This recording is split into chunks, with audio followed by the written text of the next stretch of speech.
What's poppin', people? It's Dante walking around Philadelphia on this beautiful day. It's around 50 degrees Fahrenheit. Yeah, end of January is looking nice. Got some beautiful conditions, nice and foggy. You can see the buildings at the top of the buildings. It's covered in fog. And I'm walking towards the Schuylkill River with my Ricoh GR3. And I'm just doing some photography, right? Just enjoying the day. Beautiful, beautiful conditions. I love when it's foggy, right after the rain. Where is the best place to be? On the river. So I'm headed to the river because I can make some photographs in nature, and there's more space to work with, right? I can imagine there's going to be some fog over the river, and just some nice spaces for me to photograph in over yonder, because, you know, with foggy conditions, if I were to be in the middle of the city around the hustle and bustle of people, I wouldn't be able to, you know, photograph that, you know, the conditions. You can actually see the conditions out here, right? Because there's more open space. Very obvious stuff, but I mean, it's worth considering, right? When it's, you know, it's important to consider where to be at the right time and at what time and in what conditions. So, foggy day, calls for the river. I've got my snap focus set to infinity, just pointing and shooting, right? I just like to point and shoot. Shoot first, ask questions later, right? So just put together this Contact Sheets ebook. Feel free to download it, dantesissifo.com. If you hit the Start Here page, it should be the first thing at the top. Also made a blog post and a YouTube little screen view thingy of it, screen recording. So yeah, feel free to go and download that. I really want to empower other photographers and give any sort of information, wisdom, whatever you want to call it, that I've learned over the past decade of photographing. And you know, this is the first quarter. I'm in the first quarter. Put me in, coach. We got 3 more quarters left. You know, I'm going to be photographing for a very long time, until the day that I die. And so while I'm alive, I will wield this camera like a sword and cut through the heart of chaos, you know, reveal the soul of the street, and put visual order and harmony to the spontaneity of everyday life, right? So street photography, it is my number one, my passion, right? Street photography is an ethos. It's just a way of doing things. It's a way of seeing. It's a way of exploring. And I find that by going out there into the unknown, right? This is the place to be. And you must follow your intuition. You must press the shutter more than you think you should, right? When I put together the Contact Sheets ebook the past 2 days, you know, just thinking like, where can I begin? Because I've been wanting to make some sort of informational guide or a book or whatever about photography recently, thinking about it. And, you know, I want to do it so that I can learn, and then hopefully one other person. And I figure, you know, what better place to be, and what better place to start than the Contact Sheets, really. I find that looking at the Contact Sheets is a great way to understand how a photographer sees. You know, I don't want to hide any secrets, right? There's no secrets, there's no gimmicks. You know, photography, it's merely a visual game and a physical pleasure where you're moving your body through the world and recognizing life in front of you, right? For life is in front of you. You're not making a composition, you're not layering, you're not, you know, focused on the lighting and all these sort of things. You're just following your intuition. You're there, you position your body, the camera, and you press the shutter, right? And at the end of the day, the ultimate goal is to remain curious, right? What will reality manifest to be in a photograph, right? Before I head out each day, I ask myself this very simple question. And what this does is it allows me to return to this childlike state, the amateurish state, right? Where you want to be always evolving, always learning, always experimenting and exploring and walking. And in order to do that, you must recognize that there's a very simple look at the crane moving, way of playing this game, and that is embracing the mundane, following your intuition, and remaining forever curious, right? And yeah, I feel like there's some misconceptions maybe about street photography, such as the decisive moment, you know, being this moment that you press the shutter one time and somehow you manage to make the successful photograph. But realistically, you're making lots of pictures, right? We work the scene. So when you work a scene, that basically means, you know, you're following through. You're making lots of photos, you're changing your angle, you're moving your body, you're positioning yourself with your camera, and you're putting the puzzle pieces together, right? The foreground, the middle ground, the background, and you're making these relationships with the different elements that are in front of you, right? For life is outside your window in the great outdoors, and you know, to be indoors is a bore, right? Treat the camera like the cup of espresso in the morning. It's merely the excuse for you to go out there in the world and to kickstart your day and find yourself in this sort of state of play, in a spirit of ever becoming, so that we can go beyond and transcend and to elevate this human experience to new heights, right? This is ultimately the goal, is to share the multifaceted complexities of life itself. And I believe that practicing street photography is a way to get to the root of the medium and to champion humanity. The train's moving by, the crane's moving along. Life ain't perfect. So with street photography, we embrace imperfection. We allow the chips to fall as they may. We kind of just move along, and we follow the beat of the street. Listen to the sounds, right? The train moving by is music to my ears.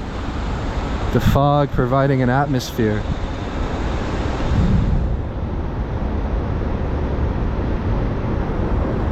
And when it comes to composition, at the end of the day, a photographer is only responsible for where they position themselves and the camera and when they press the shutter, right? So that's all you're responsible for. Think about that. All of the fancy business, all of these sort of things is actually kind of irrelevant. For what is a photographer but merely an explorer, right? We don't go out there and look for pictures. Like, anyone that's going out there to practice their photography in a way where they're like looking for photographs, in my opinion, is living life in a very strange way. So for us to move forward, we should just embrace the day, the mundane, and really just have the camera on you at all times, and to just live your life and allow the moments and the photos simply to come to you, right? For I go slow and I entered this Zen zone, the state of production, where you exist in the now, outside the passage of time,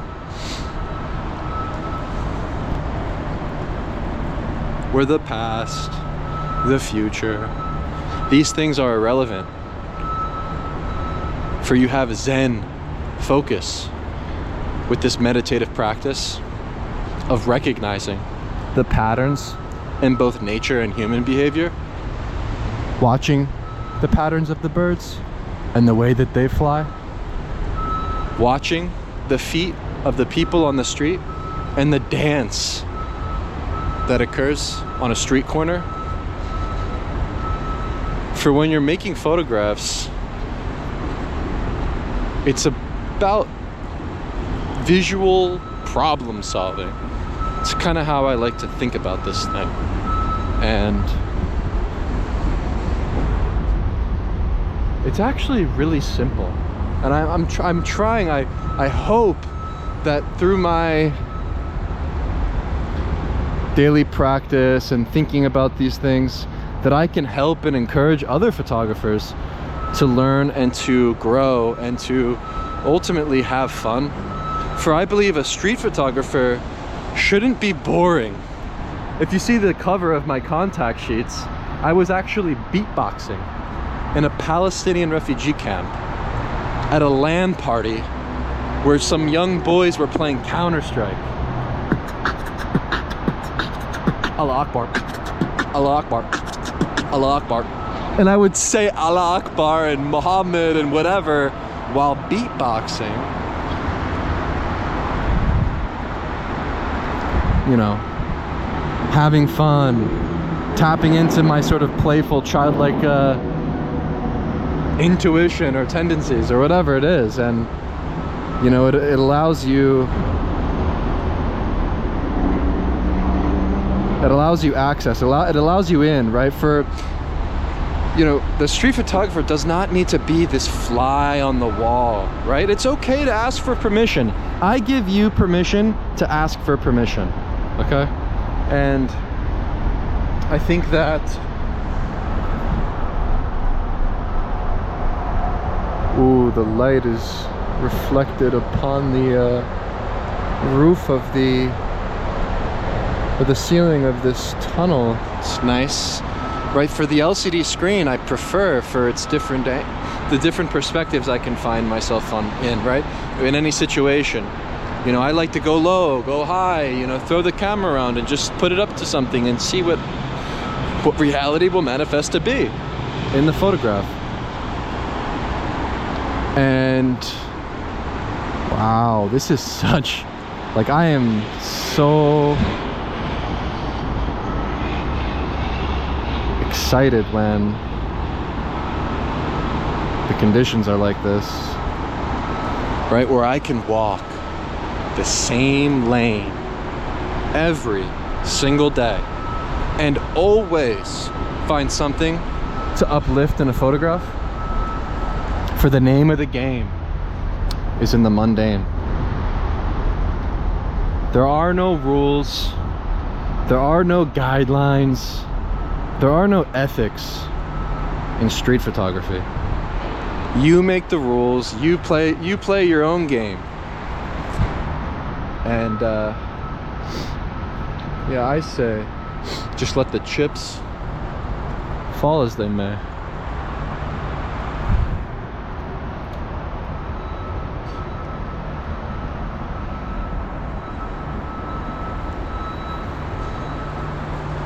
But to ask for permission is a critical part of my process. And that's simply come through intuition, through me exploring the street, right? Thinking of my time in Baltimore, photographing at this scene. I stumbled across this huge family, this big family. This mother was sitting on the stoop with lots of children. And they were all naked in their underwear, and they were waiting to be bathed. I actually approached them, asked the mother for permission, and these kids, they were giving her a hard time, right? They were running all around. They didn't want to sit still and take their bath. And so I had a laugh, and I just sort of stood on the corner. They sprinted towards me. I positioned myself at a low vantage point, and I was making photographs and being playful. At the end of it, I actually gave the kid my Ricoh GR2 at the time, and I let him make a photograph of me. You know, I'm always playful on the street, but by asking for permission, I was granted access to the scene, right? For you will be rewarded by just remaining curious and honest with your approach. And so I give you permission to ask for permission, and I think that more street photographers should embrace life in front of them this way. You know, to be a street photographer is all about being at the front lines of life, right? To get close, you know. I found myself at the front lines of clashes in both Calandia and Jericho in Palestine, photographing closely at the scene, hiding behind a concrete wall for cover as live ammunition and rubber bullets and tear gas were fired my way. I turned to the left of me and I noticed a masked man. And this man, honestly, looked really freaking scary. But it takes courage to make photographs And it takes courage to travel somewhere new and to get close to people. And this fiery scene, the tattered mask, the eyes gazing back towards me, needless to say, it took me all of the courage mustered up in my soul to make this photograph. And I find that a simple question to ask yourself is, you know, how much courage did it take for me to make that photograph? Right? The more courage you exude, the more heart you have, perhaps better the photographs will be. Right? The closer you are, the better the photograph. And when I consider closeness, I not only mean physical proximity, I also mean the emotional closeness, right? How close can you get to life itself? On the front lines of life, how close can you get to your subject? How much do you love your subject? How interested are you in people? For my main interest is life itself, people, other people. And I believe that your photographs will display your lust for life. For I spent many months in Jericho, actually. I went back.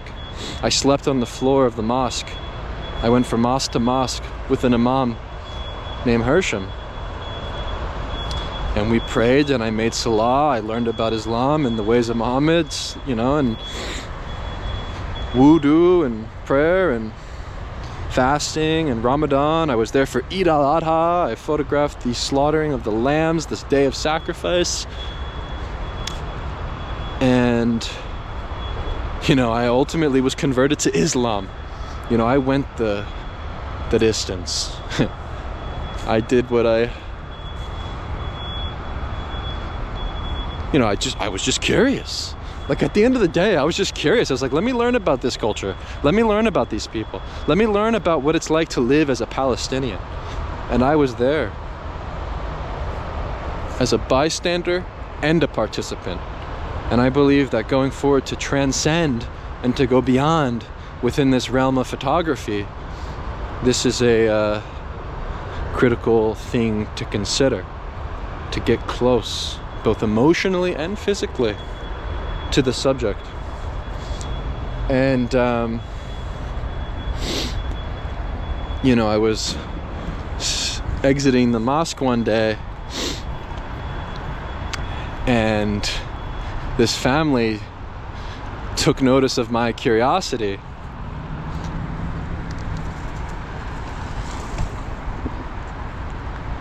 And the Jalan family, right? This group of brothers, they invited me to their home. We drank tea, right? We got to know each other a little bit. I had my Instax camera with me, right? This is critical in my process. I would bring the Instax camera with me all over, and I would give people portraits. I would make portraits of people, give them the print, you know. And this is interesting to me because I believe that photography, it's a universal language. Photography, it transcends all cultural barriers, all languages, all differences amongst people. And, you know, to treat this thing like a passport or a key to unlock many new doors in life. And you'll never know what you're going to find, right? To enter a place without any preconceived notions of what you will find is critical. And so after drinking tea with the Jalan family, they took me in their car up the mountain to Wadi Kelt, the mountain range in Jericho, the lowest elevated city in the world, the city of the moon. We were at the top of the mountain, and when we reached the peak, the car actually broke down, and one of the brothers got out of the car, and they were pushing it uphill. And I took action, right? As the chaos ensued, I hopped out the car with my camera. Beautiful scene, clouds, blue sky, nice texture from the sand and the mountain range and the desert. And so I used the car in the foreground as a way for me to tell a visual story, right? To use the elements in the frame to tell the story.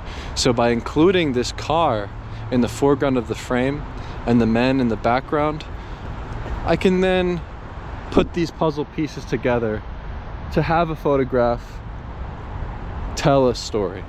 And I find by throwing yourself into the unknown, into the shadows, and just following that intuition and that curiosity, it will lead you with courage at the forefront to experience life at its peak, to the fullest, to uplift the human experience to new heights.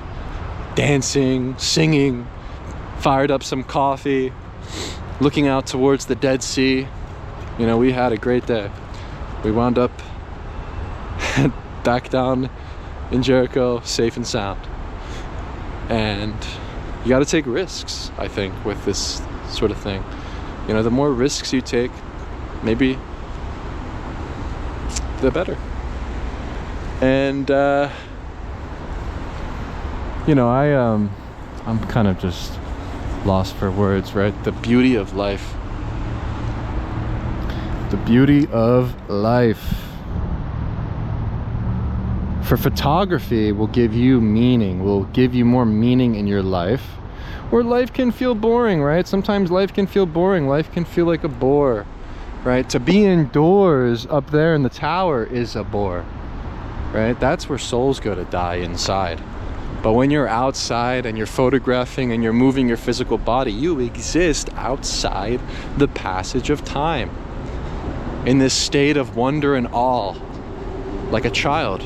To return to that childlike state and to just let go is very critical to me, right? To just let life flow.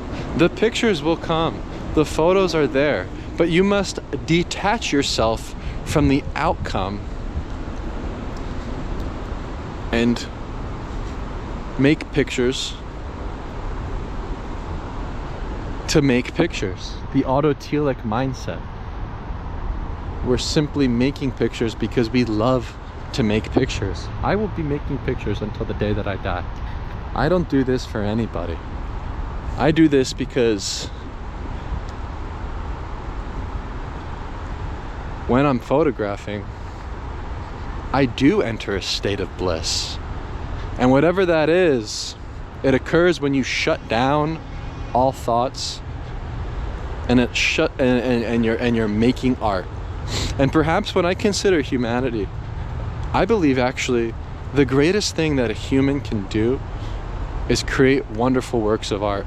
And I believe that going forward we should create works of art from a state of abundance, where when you're on the street, you know, greet others, interact with people, ask for permission, smile more, compliment people.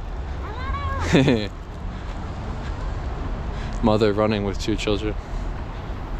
Just like, don't take yourself so seriously. I think a lot of the times the problem I see with photography is people take it way too serious. I take my photography serious in a way where I care about it. Of course I care about it, but I don't take myself seriously with my camera out there. You know, I'm always playful, I'm always engaged, and I want to live until I'm 120 years old with the same curiosity I did as I was 5 years old.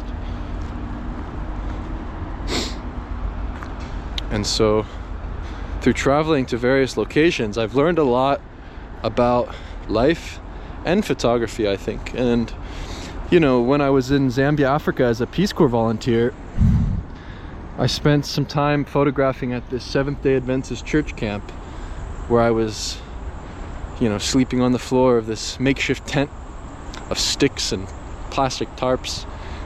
They would have mass in the center of the village each day. Hundreds, if not thousands, of Zambians were there. And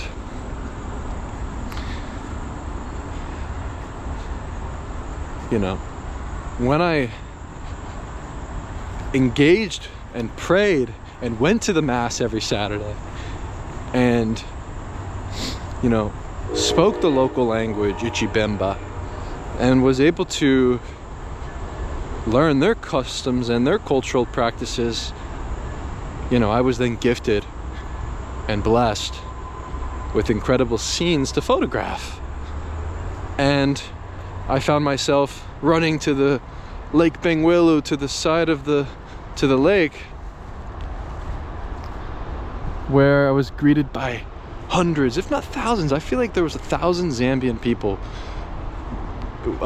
at this baptismal procession. And I threw my spare batteries into the dirt.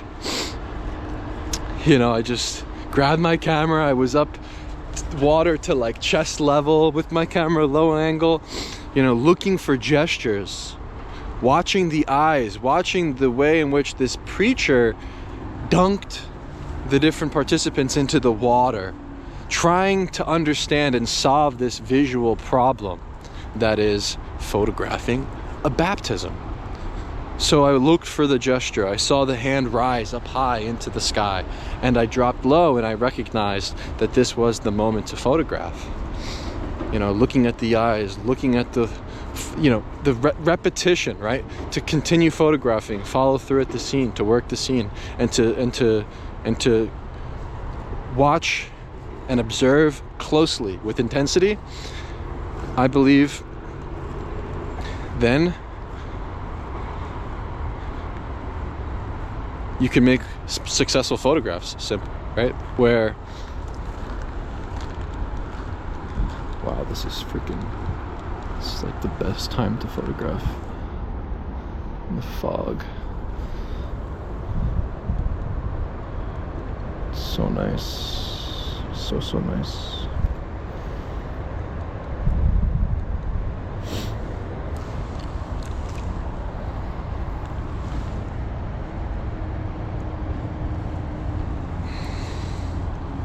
You know, by studying the hands, studying the feet, studying the gestures and the way that things repeat, you'll have way more success on the street.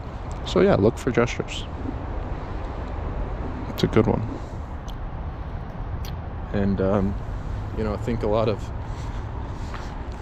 the time, the best photographs are those that ask more questions than give answers. And what that means is we should create mystery, right? To leave the viewer wondering. I was photographing this scene in the summer in Philadelphia on Market Street of these breakdancers, right? Lively breakdancing scene here in the city. Blasting music, doing crazy tricks. And, you know, I positioned myself looking and observing the way that he flipped. I thought that was the most incredible moment. And, you know, as he would flip over and over again, studying his behavior, studying how he's moving, I recognized the light, the shadow.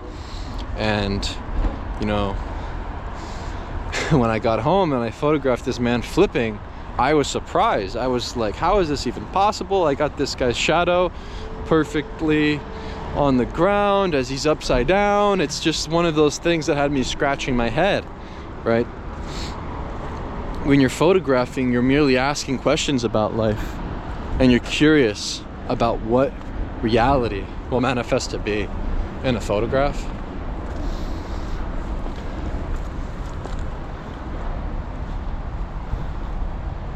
What a day. In terms of motivation, right? Where can we find motivation in photography? You know, motivation, it really does simply derive in your physical body, in the movement of your legs, by walking more. The more that you walk, the more that you will become. The more that you walk, the more that you will see. The more that you will have possibilities to experience new things.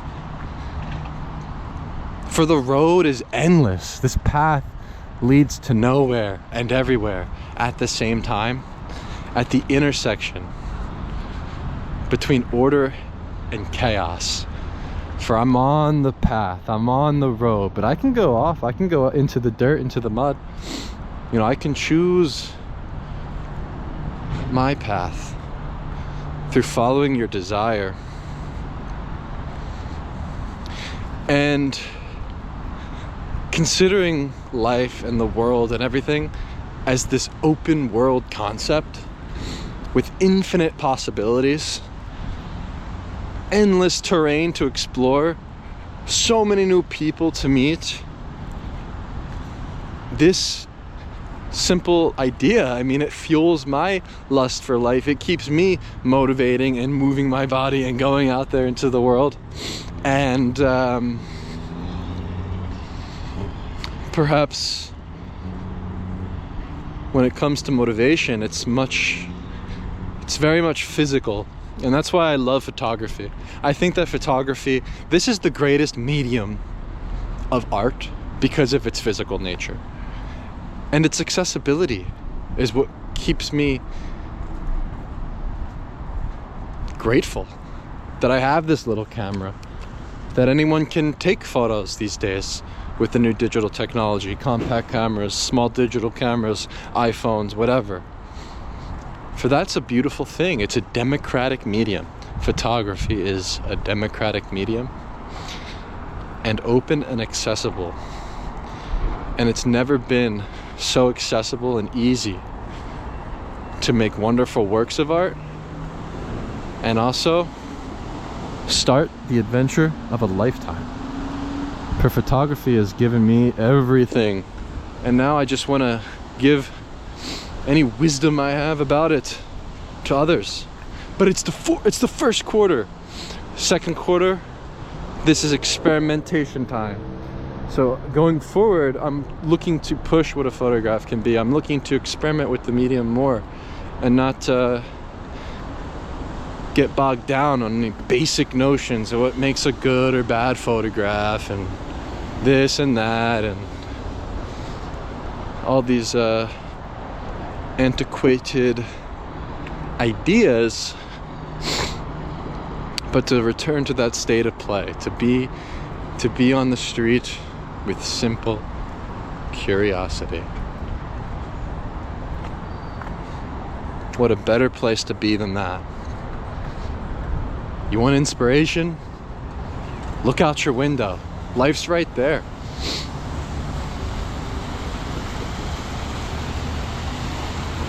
Become inspired in nature. Practical suggestion: walk along the river, walk along the path. That's the dirt path. You don't always have to be on the street, right? You don't always have to be photographing with linearity, with this like sort of one mode of operating, but to be more open to walking in nature. As street photographers, we thrive in that urban chaos. I get it. But if you really want to be inspired,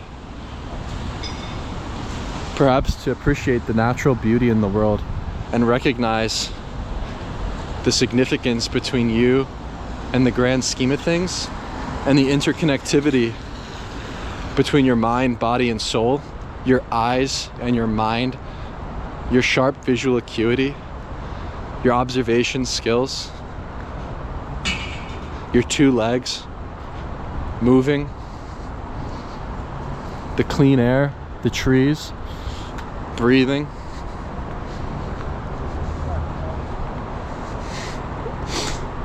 And never stop moving, ultimately, is the goal.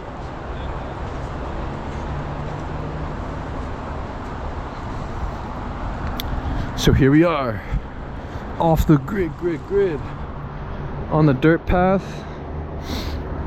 hiking in nature.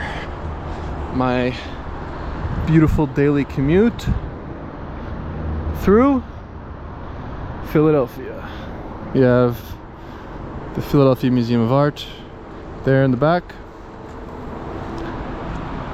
Nice trees, Schuylkill River,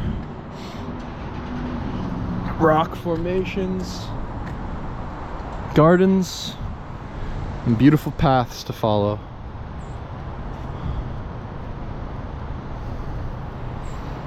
Allow yourself to become lost in the chaos and to find peace and tranquility in it.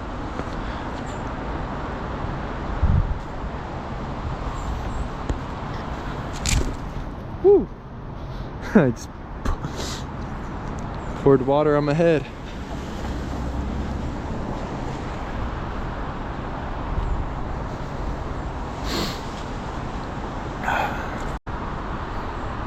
Great architecture inspires me. Natural beauty in the world inspires me. Moving my physical body inspires me. People inspire me, and our connection to each other is what keeps me curious and forever photographing on the street, on repeat.